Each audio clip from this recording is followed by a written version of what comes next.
Vamos lá? Pessoal, em primeiro lugar, a gente vai se basear aqui nesse livro do Freud, tá bom? Nesse texto do Freud, um texto enxuto, que ele vai falar sobre a neurose, tá? No ciúme, vai falar sobre a neurose na paranoia e vai falar sobre a homossexualidade, tá? Sobre ciúme, uma obra muito bacana, tá? Que inclusive depois eu vou trazer aqui, vou pedir o pessoal para poder da equipe para poder botar aí no chat para vocês.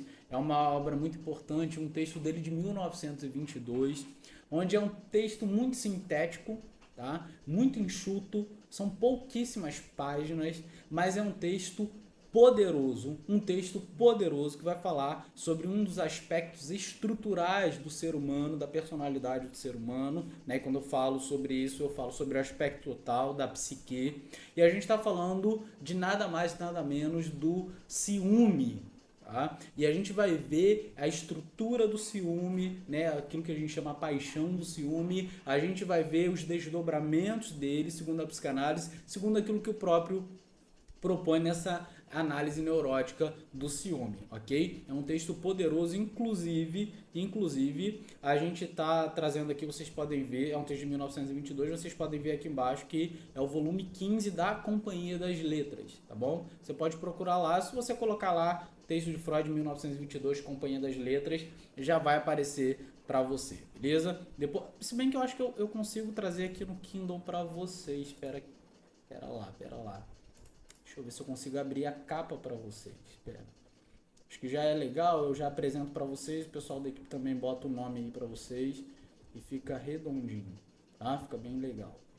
Espera aí, tudo. Cadê o Freud? Cadê você, meu filho? Tá aqui.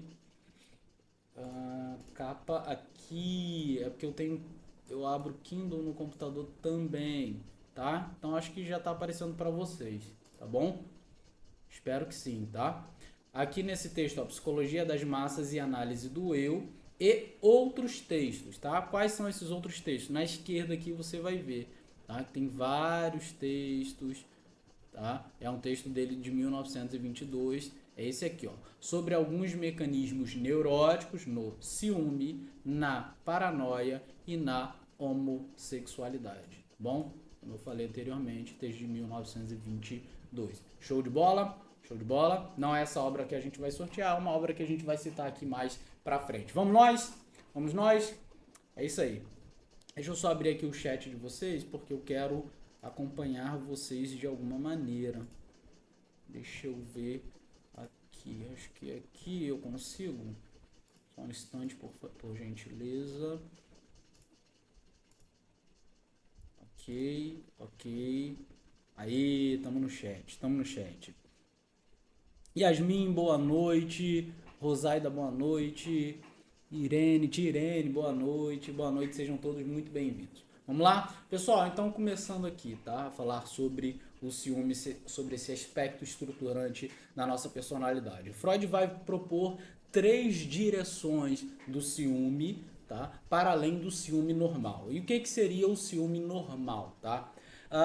Para o Freud, o ciúme ele tem o mesmo aspecto do luto, tá? Do luto no sentido em que a nossa energia é direcionada a um objeto. Então quero começar aqui citando e indicando um dos livros que nós já indicamos algumas vezes ou várias vezes para vocês, que é o Luto e Melancolia. Você quer entender um pouco mais sobre a direção da nossa energia psíquica, da libido? Luto e Melancolia é um livro objetivo que vai falar sobre essa nossa energia psíquica colocada em objetos, como que ela se linka àquele objeto, de que maneira ela permanece naquele objeto, de que maneira aquilo se transforma em um caráter destrutivo para a nossa vida psíquica. Então ele está pensando o ciúme como um desses aspectos do luto. Não é que o ciúme esteja junto com o luto, mas é no sentido de que o que diz respeito à nossa psique, à energia psíquica,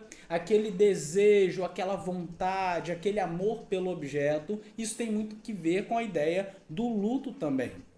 Tá ok? Inclusive a gente tem um vídeo sobre luto e melancolia que o pessoal acabou de colocar aqui para vocês, que vocês podem entender também melhor sobre esse aspecto da nossa energia psíquica, então a gente não vai se prender muito na ideia da libido aqui, tá? Mas a ideia é que o ciúme, então, ele é um dos estados afetivos que, como o luto, podem ser designados como normais, porque o luto é um processo normal a ser vivido, assim como o ciúme, que é ligado a um objeto, à vontade, ao desejo por um objeto, também, tá? Também carece desse investimento psíquico. Lembra do amor? Quando nós amamos alguém, não é simplesmente porque aquele alguém, por causa daquele alguém, o motivo daquele alguém, porque eu estou investindo a minha energia psíquica naquele alguém segundo os meus próprios critérios. Que critérios são esses? Esses critérios são estabelecidos aí desde o meu período gestativo, né, de gestação, desde que eu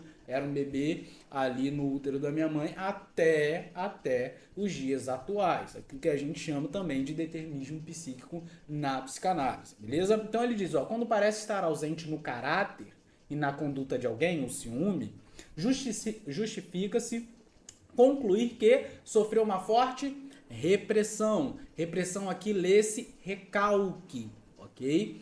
Tá? Então quando a gente pensa no recalque, a gente está pensando justamente nesse ato de rebaixar aquela vontade de ter aquele objeto somente ligado a mim. E por isso tem um papel um tanto maior na vida psíquica inconsciente, porque tudo aquilo que a gente recalca remonta-se e cresce na nossa vida psíquica inconsciente. Se alguém não estiver entendendo essa linguagem, deixa eu facilitar para você, tá bom, gente? Porque eu tenho pessoas aqui que já são psicanalistas e tem pessoas que provavelmente nunca ouviram falar de psicanálise. O que eu estou dizendo aqui é que o ciúme na nossa vida, ele tem um aspecto normal, assim como inclusive a ansiedade, mas a ansiedade ela vai se desenvolver como um caráter patológico. O ciúme como um afeto, nem sempre ele vai se desenvolver como um caráter patológico. Mas qual é a questão aqui? É que o ciúme ele existe em mim em relação a outra coisa, a um objeto que eu invisto a minha energia psíquica. Mas muitas vezes a gente não está pronto para aceitar isso e a gente rebaixa esse ciúme, a gente reprime ele. A gente quer esquecer dele, só que ele não perde força. Ele ganha força porque ele vai ser desenvolvido num aspecto chamado inconsciente, tá? Aquilo que Freud propôs como um sistema autônomo, separado do consciente e que vai se desenvolvendo, que é muito responsável por ser dono do nosso comportamento que muitas vezes a gente não entende. Tá? Que inclusive se manifesta em sonhos, se manifesta nos nossos atos falhos, se manifesta na transferência, ou seja, naquilo que... Por que eu olho para aquela pessoa e sinto aquilo em relação a ela? O que ela fez? O que tem de mais? Ou qual é o vínculo que eu tenho? Que aspecto do vínculo é esse que me faz pensar isso dessa pessoa? Ok? Então o ciúme para o Freud ele tem esse aspecto normal, porém que se desenvolve na vida inconsciente. Ora, se ele se desenvolve na vida inconsciente, então ele tem muito para falar para a gente em relação à psicanálise. Ok? Ele tem muito para falar para a gente em relação à psicanálise. Show de bola? Vamos passar aqui o slide. Bom, os casos de ciúme, então, anormalmente intensos, né? Encontrados na análise, mostram-se, segundo Freud, constituídos de 3 camadas, tá? Esses estratos ou estágios é aquilo que a gente chama de ciúme, tá? O primeiro concorrencial ou competitivo, tá? Ou como Freud nomeou aqui, normal, tá? Mas que de normal não tem muito, porque ele não está ligado à consciência, mas sim ao inconsciente. O segundo aspecto do ciúme é o aspecto projetado, ou projetivo, e o terceiro aspecto do ciúme é o ciúme que a gente chama de delirante. Beleza? Pessoal, a partir daqui, a gente vai começar a entender que afeto é esse que muitas vezes toma conta da gente e faz com que a gente cause dor e sofrimento ao outro. A partir daqui a gente vai começar a entender por que aquela exigência do outro, aquela cobrança do outro, começa a fazer a gente se sentir muito mal, ao ponto de muitas vezes colocar a nossa vida a nossa vida psíquica em maus lençóis, no sentido de adoecermos? Por que muitas vezes eu sinto tanto aquilo que me sinto até mal e faço mal à pessoa? Ou por que muitas vezes aquela pessoa sente tanto isso em relação a mim que me causa tanto mal? E é sobre isso que a gente vai falar. E é sobre isso que o Freud pensou em 3 aspectos, em 3 níveis diferentes, tá bom? A colega falou, a Sônia. Sônia, você disse que tá um pouco baixo sim. Eu vou aumentar aqui o meu microfone, tá bom? Cuidado aí, pessoal, com o ouvido, tá? Beleza? Beleza? Acho que está chegando melhor aí para vocês, correto? Se caso não, me fala aí, tá bom?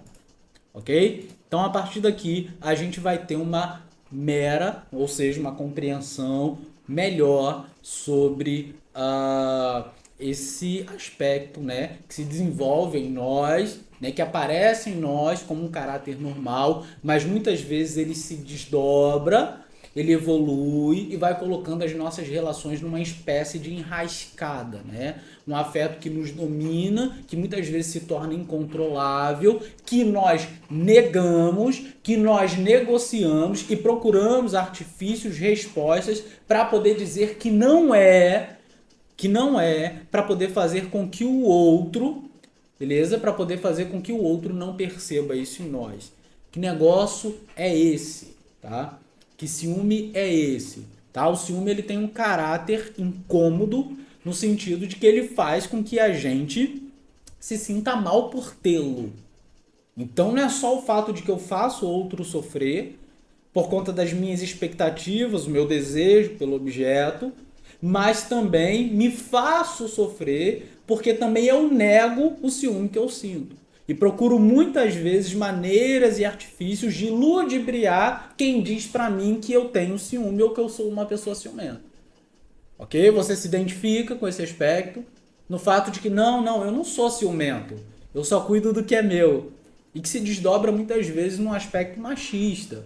Tá? Machista e que evolui para a violência, ok? Uma violência psicológica, muitas vezes física também, e que pode tomar proporções inimagináveis.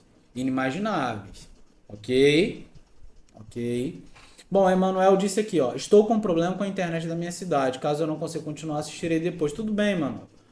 A aula hoje está prometendo. Parabéns, Sérgio. Estamos juntos. Muito obrigado. Beleza? Essa aula fica até meia-noite de quarta-feira que vem, tá? Perdão. Até 11h59, né? 23h59 da semana que vem. Show de bola? Vamos lá, pessoal. Então, primeiro ciúme que a gente vai falar aqui é esse aspecto, né? Competitivo ou concorrencial, tá? Esse aspecto concorrencial, ele é profundamente enraizado, como todo ciúme, no inconsciente. E ele dá continuidade aos primeiros impulsos da afetividade infantil, tá? E vem da onde? Esse ciúme ele vem daquilo que a gente chama de complexo de Édipo, ou do complexo de irmãos do primeiro período sexual. Complexo de Édipo, a gente está falando uma linguagem mais lacaniana da identificação do falo, né? Esse ciúme começa a nascer quando eu percebo, tá, a minha incapacidade em relação àquele que detém o falo, tá? Eu sou criança, vejo que o meu pai, ok, uma sociedade mais edípica, domina a posição do falo, no sentido de que eu não tenho quem eu gostaria de ter, porque ele tem. Ele é a posição de poder dentro daquela estrutura, né, parentesca. Então, eu já começo a me perceber como alguém incapaz de ter aquilo que eu quero. E o segundo complexo, esse complexo de irmãos, a gente está falando de um aspecto que se desenvolve primeiro como aquilo que a gente chama de inveja. Pessoal, eu esqueci minha aguinha, hein? Esqueci minha aguinha. Um aspecto de inveja. Né? E a inveja ela é diferente do ciúme, mas ela se desdobra para o ciúme e ela dá uma noção, né, do que é esse ciúme pra gente. Então vamos lá. A inveja, ela é aquilo, tá, que o outro tem ou que eu gostaria de ter ou ser em relação ao outro, que se desenvolve dentro de mim e torna o outro um objeto do meu desejo. Ok? Então a inveja ela se caracteriza por esse processo, tá? Por um processo a dois, onde eu gostaria de ter aquilo que o outro tem e não queria que ele tivesse para que eu pudesse ter. Tá? Então a inveja ela se desenvolve nesse aspecto mais dicotômico. Porém, dual, perdão, dicotômico não, dual. Porém, a questão do ciúme, ele se desdobra, tá? Concorrencial, esse primeiro ciúme, ele se desdobra com um ciúme a 3, enquanto a inveja ela é a 2, enquanto eu sinto inveja do outro, isso é uma proposta do Freud, inclusive, tá? Esse aqui já é mais pra frente. Vocês vão ver isso no texto dele, enquanto vocês leem o texto dele. Esse ciúme ele tem uma característica do qual ela se desenvolve como uma inveja. A inveja do quê? Não é inveja mais do outro, é inveja daquele terceiro que ocupa o meu lugar em relação ao outro. Por exemplo, complexo de irmãos. Quando a gente olha, por exemplo, o irmão mais novo e ele toma o meu lugar, não é que eu tenho inveja dele, é que eu tenho inveja dele em relação a um terceiro, ao meu pai, à minha mãe, né, ao meu tio que sempre me mimou, a minha avó e meu avô que sempre me deram atenção. Então, quando a gente pensa nesse aspecto concorrencial, a gente está pensando do ciúme, a gente está pensando justamente nesse primeiro aspecto em que eu sinto ciúme, justamente pelo fato de que entre mim e um outro existe um terceiro. Entre mim e aquele existe uma outra pessoa e essa outra pessoa toma o meu lugar. Então não é uma inveja entre o ter e o ser daquela pessoa em si, mas é uma inveja do lugar que ela ocupa em relação a outro e é o lugar que a gente gostaria de ocupar. Como que esse ciúme então se desenvolve hoje na sua vida e na minha vida adulta, né? Já que eu acredito que aqui não há nenhuma criança, beleza? Primeiro lugar, tá? Primeiro lugar, é o fato de que nós, quando nos relacionamos com alguém, projetamos é mais para frente, percebemos, tá? Percebemos alguém que começa a tomar o nosso lugar em relação ao nosso cônjuge, ok? Aquele homem ou aquela mulher que o meu cônjuge admira por algum motivo e que toma o meu lugar de admiração na mente, na cabeça dela, ok? Esse ciúme geralmente se caracteriza pelo fato de que ele nasce em nós, tá? Como uma vontade de ocupar aquele lugar e do rebaixamento do eu, ok? Por exemplo, eu queria ter o lugar, tá? Onde isso eu tô falando no aspecto relacional, tá? De um casal, tá bom? Poderia falar também de parentesco de maneira pai, filho, irmão na vida adulta. E a gente vive isso hoje também, tá? Na vida adulta. Aquele lugar que eu queria ocupar do meu irmão, mas que ele ocupa no interesse do meu pai, mas que ocupa no interesse da minha mãe. Aquela figura, o chefe da minha esposa, que ocupa um lugar que eu gostaria de ocupar na mente dela. E aí eu começo a me ver como alguém que não é capaz. Então, percebe? Não é só aquilo que está nela e no terceiro, mas é aquilo que eu coloco em mim como impossibilidade e incapacidade. É aquele irmão, quando criança, que começa a dizer: eu já não sou legal como meu irmão é.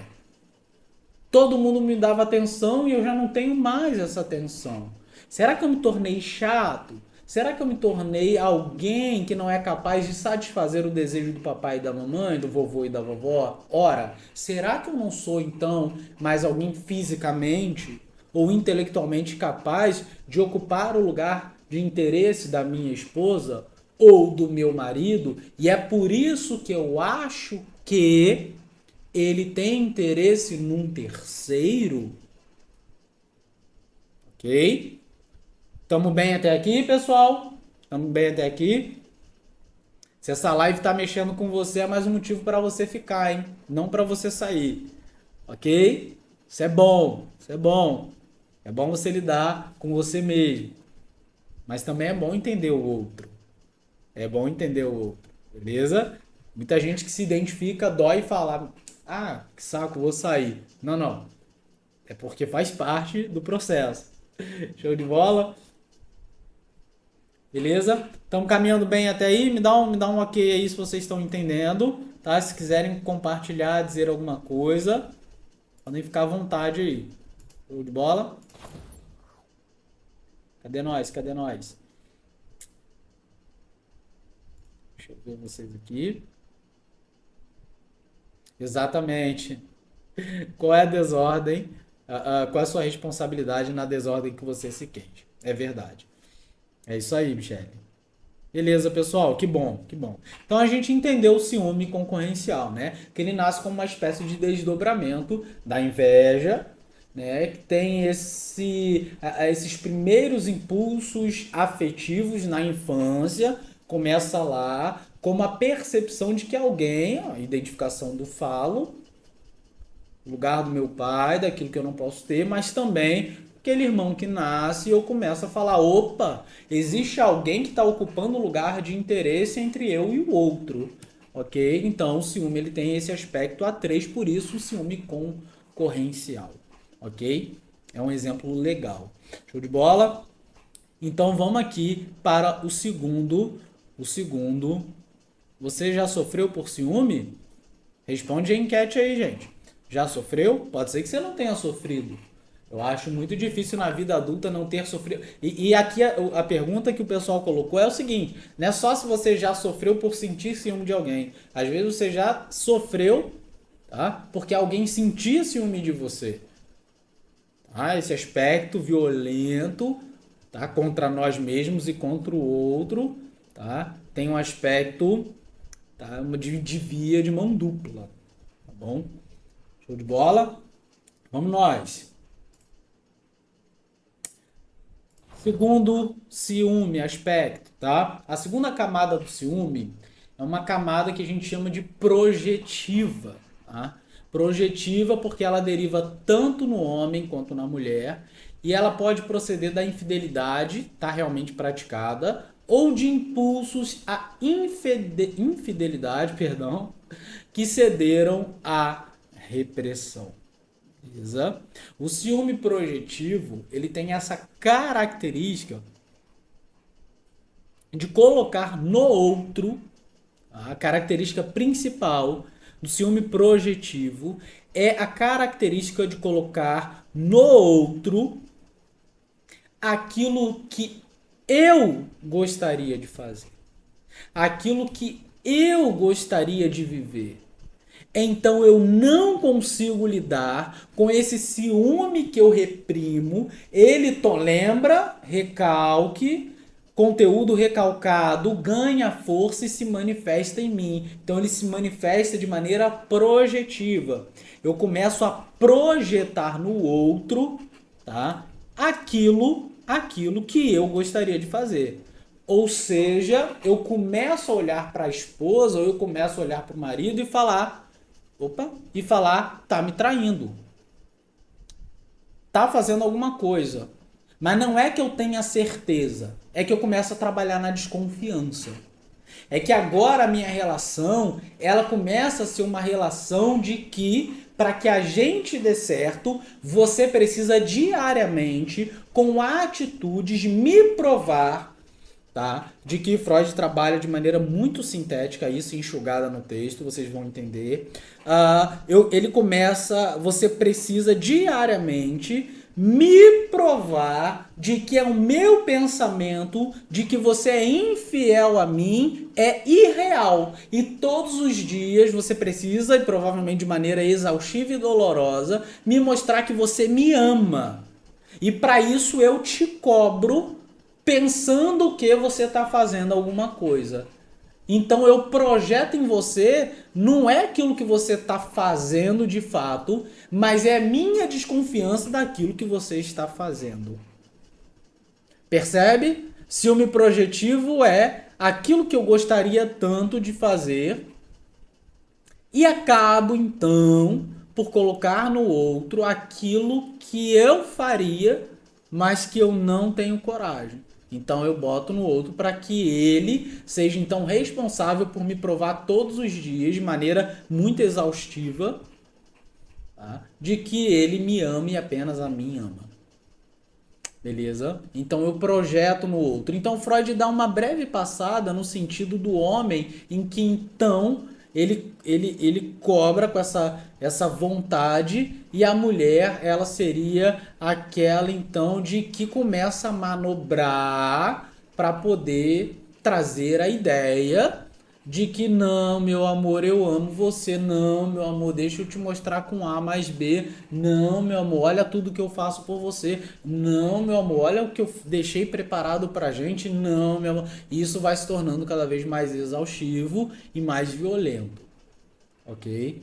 Mas isso nasce, tá, desse impulso à infidelidade que ele ou ela não suportam, mas não aceitam e projeta no outro, ok? E Freud, inclusive, vai dizer, né, que existe uma ideia, a noção de que isso nasce, inclusive, das aventuras do casamento, no sentido de que muitas vezes ele não precisa trair, tá? Para poder, ou ela, para poder fazer com que a emoção desse casamento volte no sentido de provas de que você tá amando de verdade.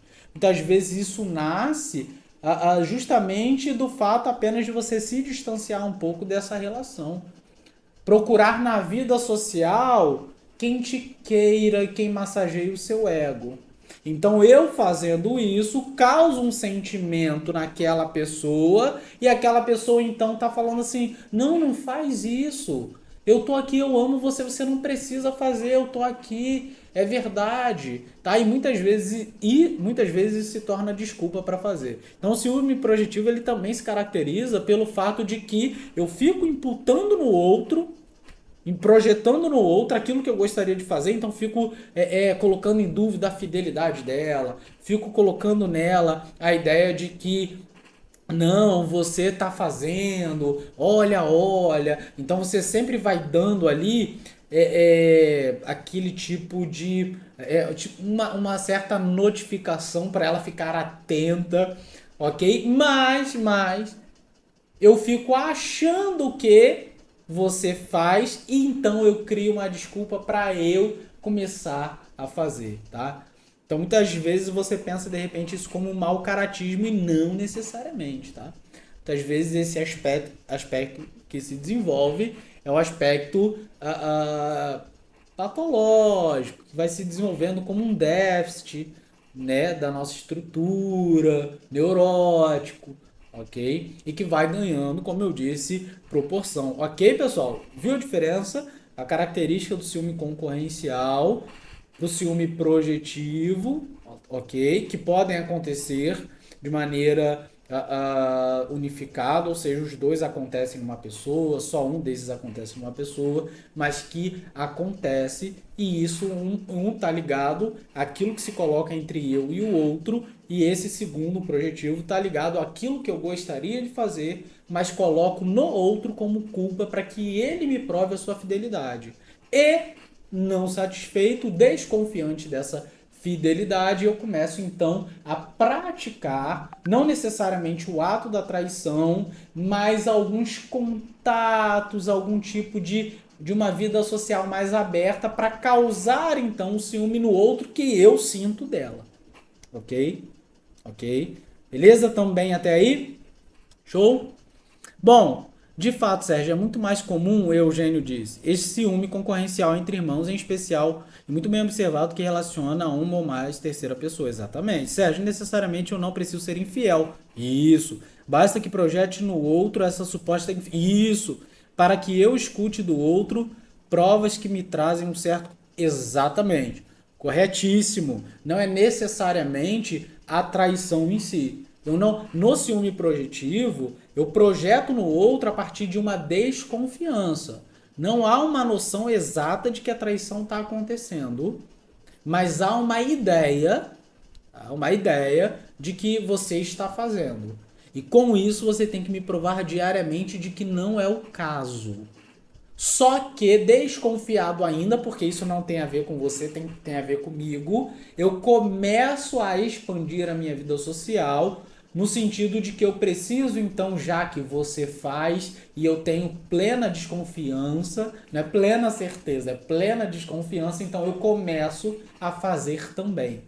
Muitas vezes aquela pessoa nem aí. Beleza? Show de bola? Ok? Então esse é o ciúme concorrencial. E está dizendo aqui, ó, a experiência cotidiana mostra que a fidelidade, sobretudo aquela exigida no casamento, é mantida em face de contínuas tentações. Essa contínua provação. Se você não faz isso por mim, então também vou te trair. Ora, mas eu não tô te traindo. Ah, não, não tá não. Não, não tá. Mas tem a ver comigo esse ciúme que eu sinto de você. Quem as nega em si próprio, contudo, sente sua pressão de forma tão intensa que faz uso de um mecanismo um mecanismo inconsciente para se aliviar. Show de bola? Vamos lá, pessoal. Obtém alívio, ou seja, essa absolução perante sua consciência, quando projeta os seus próprios impulsos à infidelidade no parceiro ao qual deve fidelidade. Então eu me alivio dessa tensão que me esmaga, neurótica, do ciúme, colocando a culpa em você e dizendo que a culpa é sua e é você quem faz, quem me faz fazer isso ou aquilo. A culpa é sua. Só que o ciúme é meu. Beleza? Beleza? Que bom, Luísa. Que bom que você tá gostando. Show de bola? Vamos caminhar? Opa, aqui acabou o slide, mas faltou um último ciúme. Vou falar de maneira mais objetiva, vocês vão ver, que é o ciúme delirante, tá? O que é o ciúme delirante? Tá? Essa terceira camada do ciúme, que é uma camada interessante, que é o fato de que eu não mais acho que você me traiu. Tá? É a ideia de que você me traiu. Por isso, delirante. Tá? É claro que vocês podem aprofundar esse aspecto delirante estudando as 4 camadas do delírio segundo Freud, mas a ideia principal do Freud aqui é aquela, então, né, que eu olho para o outro e olho dizendo, não é que você me ama, mas é o fato de que eu te amo, mas você não me ama porque você me traiu. É no sentido de que aquela pessoa me traiu, mesmo sem nunca ter feito isso, tá? E que eu olho para você e digo, não, você fez.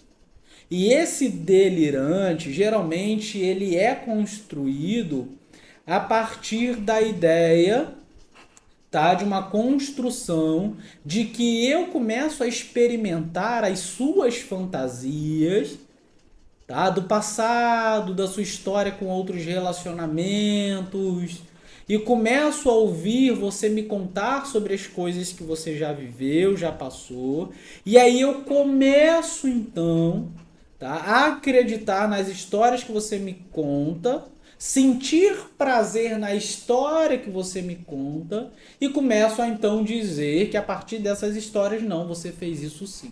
Você está me traindo sim. E aí você precisa dizer que não, mas eu acredito que sim. E que muitas vezes esse caráter delirante se desdobra, tá, na violência, tá, física, tá, e não só psicológica, porque eu tenho certeza que você fez isso, mas na verdade sou eu que estou desfrutando da fantasia de você me contar aquilo que você fazia com seu ex-namorado. Por isso que eu insisto tanto que você repita as histórias com seu ex-namorado.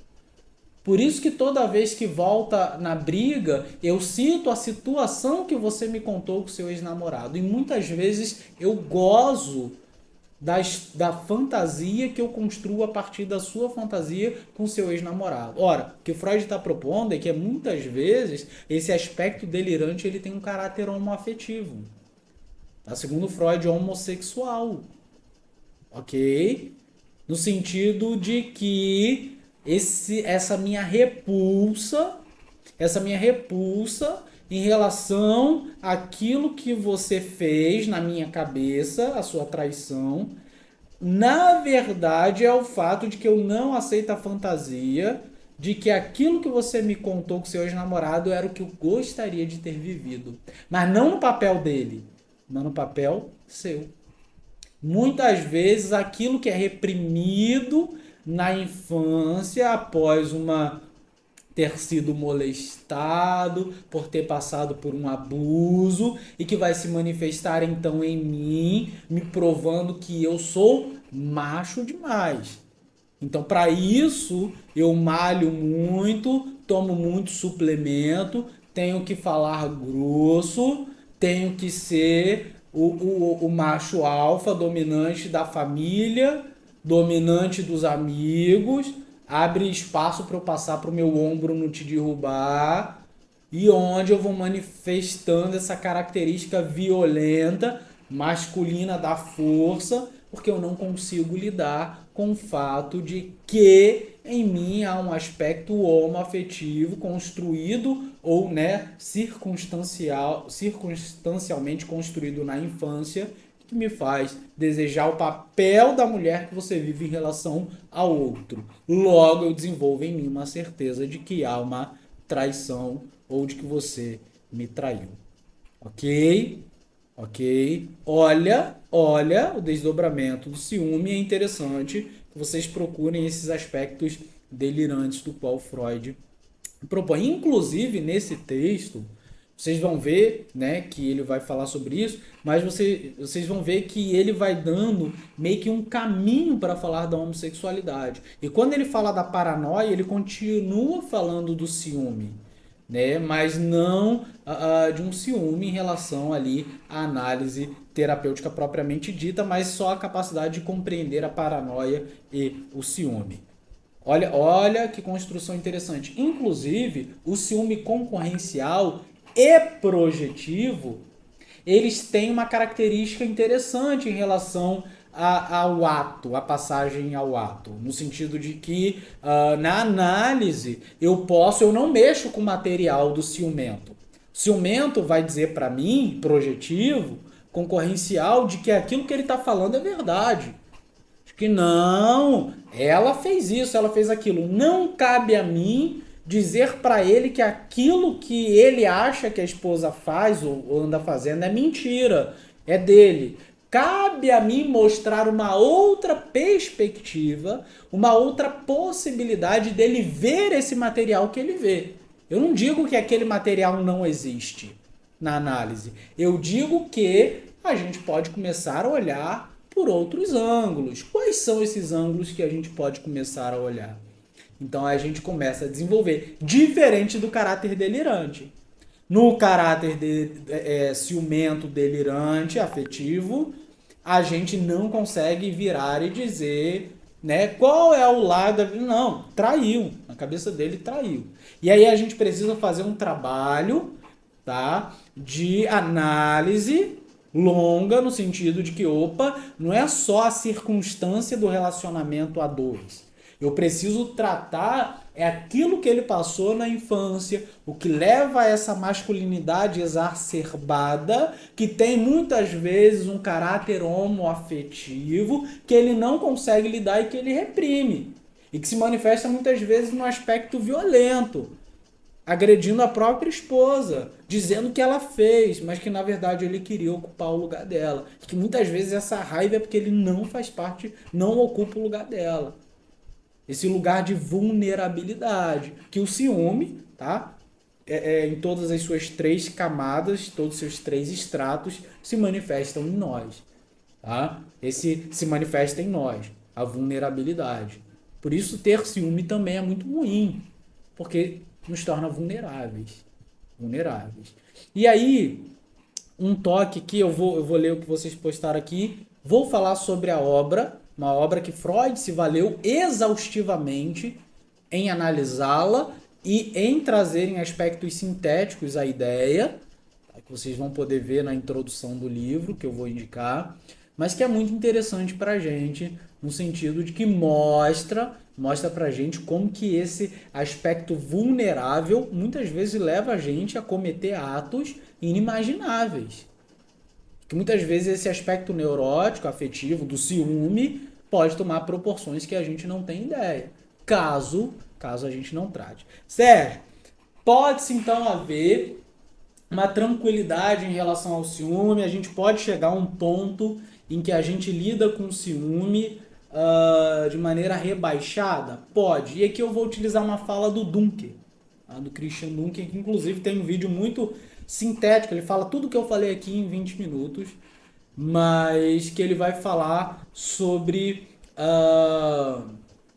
a ideia de que a gente pode rebaixar esse ciúme, mas é meio que a gente não quer fazer isso. Por que a gente não quer fazer isso? A gente não quer fazer isso porque esse aspecto emocionante do ciúme, tá, nos coloca numa posição de ser objeto de amor do outro e no sentido de que o amor ele é transitivo, ele é transformador e se transforma ao longo do tempo. Logo, ao longo do tempo, eu preciso ter mecanismos que provem esse amor, e o ciúme meio que seria um dos principais mecanismos fáceis. Porque daqui a 10 anos, a esposa ou o marido pode olhar e falar: você não me ama mais. Ué, mas por quê? Como assim? Na verdade, eu te amo, mas não. Você me amava quando eu saía e você me ligava assim: tá onde? Por que você não chegou ainda? Ok? Ok? Não, mas é porque eu confio em você. Não, porque você não me ama. Ok? Uma espécie de alimento, Michele? Sim, alimentar o amor? Pode ser. Então, meio que é possível? É possível. Mas a gente quer? E aquilo que ele traz de emocionante? Né? Vamos trazer uma palavra aqui mais técnica, de movimento. Que movimento é esse? Show de bola? Show? Vamos lá. O ciúme, então, seria buscar uma legalidade para o recalque sofrido? Perfeito, Margarete. Perfeito. Sim, o ciúme é uma espécie, ele pode se manifestar como uma espécie da volta aí do recalcado. Esse aspecto violento do ciúme, tá? A legalidade seria qual nível, né? Quando a gente fala em legalidade, seria qual nível do ciúme? O primeiro, o concorrencial, o projetivo, até aí passa, né? Apesar de que é sofredor, mas o delirante, que já toma uma proporção mais violenta, ok? Mas sim, o ciúme, ele procura por si só, né? E a gente sabe disso, porque vocês dizem pra vocês mesmos, eu digo pra você mesmo, não é ciúme, gente. Eu cuido do que é meu. Ora, vocês não cuidam do que é de vocês? Não, eu só amo, isso que é amar de verdade. Por quê? Porque eu não quero ser vulnerável. Dizer que eu sou ciumento é dizer que eu não sou o suficiente como eu acredito que o outro é suficiente para quem eu amo. Ok? Tanto é que muitas vezes a gente manifesta ciúme em relação ao pai da esposa, a mãe da esposa, a mãe do marido. Ora, quantas vezes isso não acontece? Ok? Mas excelente pergunta, muito legal. É isso mesmo. Sérgio, no que tange a homoafetividade no ciúme delirante, onde você diz que o outro gostaria de estar no lugar dela, você poderia retomar o assunto com mais detalhes? Posso sim, com certeza.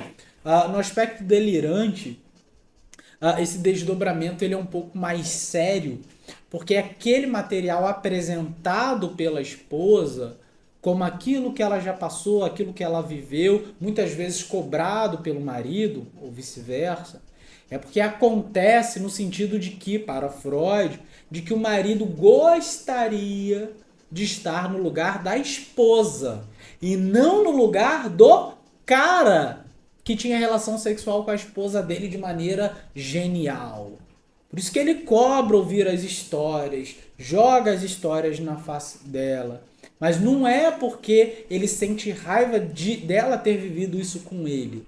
Ele não sabe, ou nega isso conscientemente, tá? Mas que ele gostaria de estar no lugar da esposa em relação ao outro. Então ele fantasia com outro homem, ele não precisa nem saber quem é, mas a fantasia do que ela viveu com o homem é suficiente para que ele sinta raiva, repúdio da situação dela, mas que tem a ver com a homossexualidade dele. Muitas vezes essa homossexualidade nasce no aspecto circunstancial de um abuso infantil não tratado, não cuidado. Então, por muitas vezes eu acabo escolhendo viver um lado homoafetivo, mas por outras heterossexual exacerbado, no sentido então de que eu assumo uma masculinidade, uma virilidade para além da normalidade, onde eu tenho que me provar com o meu corpo, com a minha bronca. Tem uma expressão hoje que as jovens usam, heterotop, né? Que é aquele homem marrento, agressivo, que muitas vezes ele está lutando contra a própria homossexualidade. E esse aspecto muitas vezes se desenvolve na fantasia, a ideia de que não, ela me traiu. Não, ela me trai. Eu não posso provar, não, mas eu tenho certeza que ela faz isso. Porque a raiva que eu sinto é real. Não é que ela fez é real, é que aquilo que eu sinto é real. E aí, se eu sinto isso é porque ela fez. Não é que ela fez. É que você gostaria de fazer, mas você jamais aceitaria a ideia de que você gostaria de estar no lugar dela em relação ao outro. Ok? Então, geralmente, esse ciúme delirante que chega ao aspecto violento do homem contra a mulher tem que ver com esse aspecto da homoafetividade, no sentido de ocupar o lugar, então dizer que não, ela me traiu, ela fez tudo isso.